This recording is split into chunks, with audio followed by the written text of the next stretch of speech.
Hello everyone, welcome back to a little of this and a little of that. Today I am changing the O2 sensor on my 2011 Camry. It's a 2.5 transmission.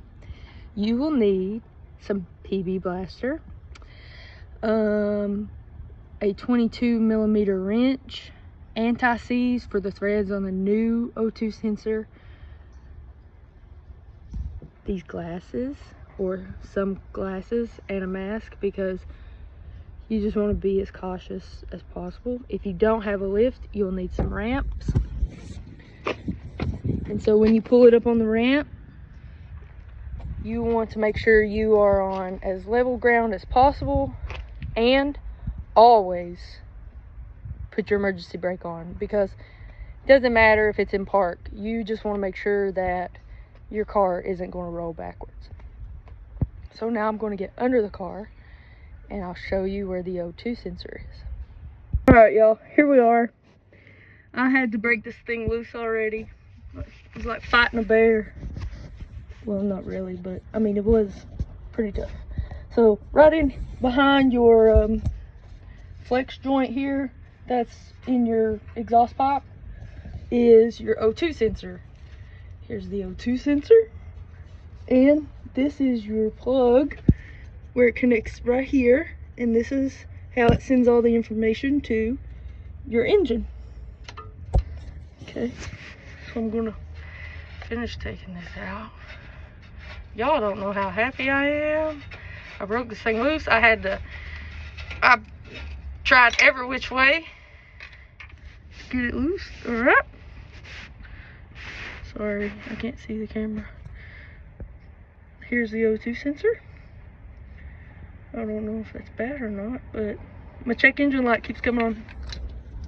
So my check engine light keeps coming on, and I thought it was because I replaced my battery.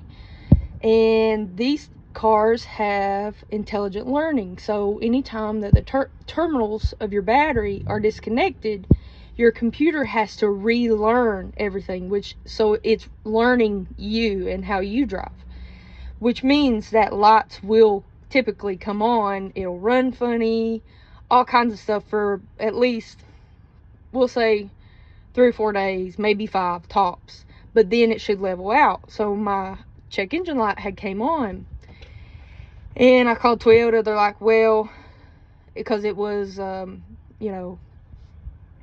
it said that it got high voltage to the O2 sensor, which was downstream, bank 2 down here. And they're like, well, it's probably the throttle body. So I cleaned the throttle body, and the check engine light went off for a little while, but it came back on. So I said, forget it. I'll just go ahead and change my O2 sensor. So that's why we're doing this. Hold on a second. Let me unbox the new one, and then I'll put it together. Okay, here's the new one. Looks pretty much like your old one.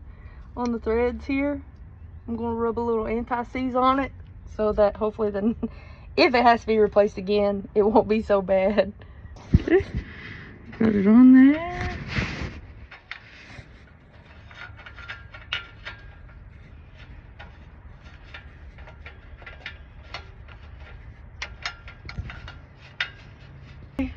So I got it tightened up, hand tightened.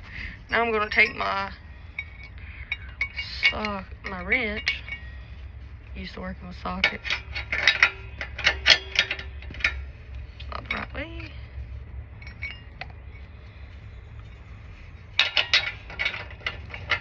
I'm going to tighten it as good as I can.